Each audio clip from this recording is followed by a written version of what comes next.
आज आपल्याला बनवायची एकदम झणझणीत, खमंग आणि चविष्ट अशी वड्याची किंवा सांडग्याची भाजी। मागच्या व्हिडिओमध्ये आपण मेथीच्या भाजीचे आणि मिश्र डाळीचे वडे बनवले होते।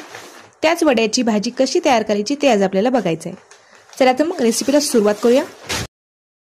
या ठिकाणी आपण मेथीच्या भाजीचे आणि मिश्र डाळीचे जे वडे तयार केलेले आहेत ते वडे मी या ठिकाणी घेतलेले आहेत। तर हे वडे आपल्याला सर्वात अगोदर तेलावरती परतून घ्यायचे आहेत। तुम्ही हे वडे तळून देखील घेऊ शकता।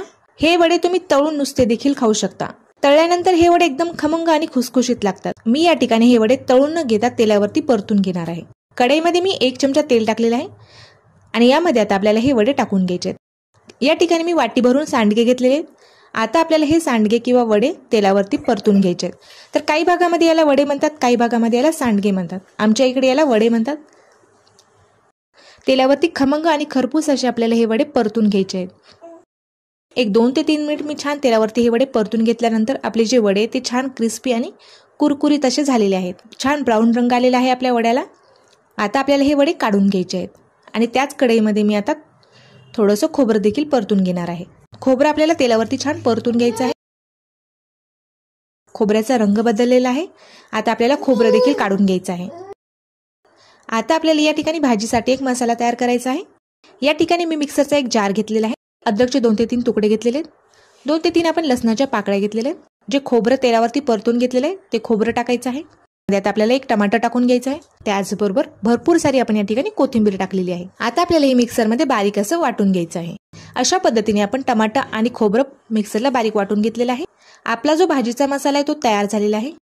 आता आपल्याला भाजीला फोडणी देऊन घ्यायची। आता गॅसवरती मी सेम कढई ठेवलेली आहे। कढईमध्ये आपल्याला 2 चमचे तेल टाकून घ्यायचं आहे। तेल छान तापल्यानंतर मी यामध्ये मोहरी टाकून घेतलेली आहे। मोहरी आपली छान तडतडलेली आहे। यामध्ये आता आपल्याला जिरे टाकून घ्यायचे आहेत। जिरे फुलल्यानंतर आपण यामध्ये बारीक चिरलेला कांदा टाकून घेऊया। कांद्याचा रंग बदलेपर्यंत आपल्याला हा कांदा छान परतून घ्यायचा आहे। कांद्याचा जो कच्चेपणा आहे तो पूर्णपणे आपल्याला घालून घ्यायचा आहे। त्यामुळे आपल्या भाजीला छान चव येते। आपला जो कांदा आहे तो आपण छान परतून घेतलेला आहे। यामध्ये आपल्याला कढीपत्ता घालून घ्यायचा आहे। तेलावरती कढीपत्ता देखील आपल्याला छान परतून घ्यायचा आहे।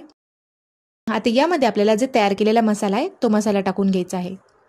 यामधून जोपर्यंत तेल सुटत नाही तोपर्यंत हा मसाला आपल्याला छान परतून घ्यायचा आहे। यामध्ये आता आपल्याला काही मसाले टाकून घ्यायचे आहे। थोडीशी आपल्याला हळद टाकून घ्यायची आहे। 1 चमचा आपण या ठिकाणी काश्मीरी लाल मिर्च पावडर टाकलेला आहे। एक अर्धा चमचा आपण या ठिकाणी लाल तिखट टाकलेला आहे। यामध्ये आपल्याला 3 चमचे काळा मसाला टाकून घ्यायचा आहे। तुमच्या घरामध्ये जो साठवणीचा मसाला आहे तो तुम्ही कुठलाही टाकू शकता। आता या मसाल्याला छान तेल सुटेपर्यंत आपल्याला हा मसाला परतून घ्यायचा आहे। मसाला आपण तेल सुटेपर्यंत छान परतून घेतला की भाजीला चव छान येते आणि भाजीवरती तेलाची तरी देखील मस्त येते। त्यासाठी आपल्याला 2 ते 3 मिनिट हा मसाला छान परतून घ्यायचा आहे। मसाला करपू नये म्हणून यामध्ये मी थोडंसं पाणी टाकून घेत आहे। पाणी टाकून आता आपल्याला हा मसाला छान परतून घ्यायचा आहे। एक 2 ते 3 मिनिट हा मसाला मी परतून घेतलेला आहे। मसाल्यामधून आता तेल सुटत आहे। आपला जो मसाला आहे तो आपण छान परतून घेतलेला आहे। मसाल्यामधून छान तेल सुटलेलं आहे। आता यामध्ये आता आपल्याला गरजेनुसार पाणी घालून घ्यायचं आहे। तुम्हाला भाजी कितपत पातळ पाहिजे त्यानुसार तुम्ही यामध्ये पाणी ॲड करू शकता। पाणी टाकल्यानंतर आपण भाजीला छान मिक्स करून घेतलेलं आहे। आता यामध्ये आपल्याला चवीनुसार मीठ टाकून घ्यायचं आहे। मीठ टाकल्यानंतर देखील आपल्याला ग्रेव्हीला छान मिक्स करून घ्यायचं आहे। यामध्ये आता आपल्याला जे तेलावरती आपण परतून घेतलेले वडे आहेत ते वडे टाकून घ्यायचे आहेत। या ठिकाणी मी 2 ते 3 वडे फोडून घेतलेले आहेत। अशा पद्धतीने वडे तोडून टाकल्यामुळे ग्रेव्हीला छान घट्टपणा येतो। त्यामुळे आपण या ठिकाणी 2 ते 3 वडे तोडून घेतलेले आहेत। सर्व वडे आपल्याला यामध्ये टाकून घ्यायचे आहेत आणि भाजीला आपल्याला छान मिक्स करून घ्यायचं आहे। आता हे मिश्र डाळीचे वडे असल्यामुळे याला शिजण्यासाठी जास्त वेळ लागत नाही। तुम्ही जर मटकीचे वडे तयार केले तर ते शिजण्यासाठी भरपूर वेळ लागतो। पण आपण हे चण्याच्या डाळीचे वडे तयार केलेले आहेत त्यामुळे याला शिजण्यासाठी जास्त वेळ लागत नाही। आता यावरती आपल्याला एक झाकण ठेवायचं आहे। एक 5 ते 7 मिनिट आपल्याला भाजी छान शिजून घ्यायची आहे। तर भाजीला छान उकळी आलेली आहे। बघू शकता तुम्ही मस्त अशी तेलाची तरी आलेली आहे। एकदम मस्त अशी भाजीची ग्रेव्ही आपली तयार झालेली आहे। भाजीला छान उकळी आलेली आहे। यावरती आपल्याला झाकण ठेवून परत एक 2 ते 3 मिनिट छान शिजून घ्यायचं आहे। एक 2 ते 3 मिनिटांनंतर मी भाजी उघडून चेक केलेली आहे। तर आपली जी भाजी आहे ती थोडीशी सॉफ्ट झालेली आहे। हे वडे भाजीमध्ये ठेवल्यानंतर आणखीन सॉफ्ट आणि मऊ होतात। त्यामुळे आपल्याला ही भाजी जास्त शिजवायची नाही। एक 5 ते 6 मिनिट आपण भाजीला छान शिजवून घेऊया। आपल्या भाजीची ग्रेव्ही देखील छान बऱ्यापैकी घट्ट झालेली आहे। आपले जे सांडगे आहेत किंवा वडे आहेत ते देखील छान शिजलेले आहेत। आता आपल्याला गॅस बंद करायचा आहे। भाजीच्या ग्रेव्हीमध्ये वडे राहिल्यानंतर आणखीन मऊ आणि सॉफ्ट होतात।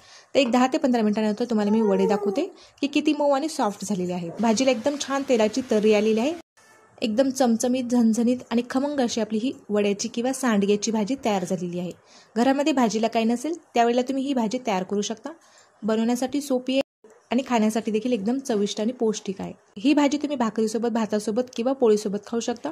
उन्हाळ्यामध्ये ही भाजी खाण्यासाठी खूप मस्त लागते. तर तुम्हाला आजचा हा व्हिडिओ कसा वाटला ते मला नक्की कमेंट करून कळवा. व्हिडिओ जर आवडला असेल तर व्हिडिओला लाईक करा. अशाच नवनवीन रेसिपी बघण्यासाठी चॅनलला सबस्क्राईब करा. फेसबुक आणि इंस्टाग्राम पेजला देखील फॉलो केले नसेल, इंस्टाग्राम आणि फेसबुक पेजला देखील फॉलो करायला विसरू नका. भेटूया तशाच एका छानशा रेसिपीसोबत. तोपर्यंत धन्यवाद.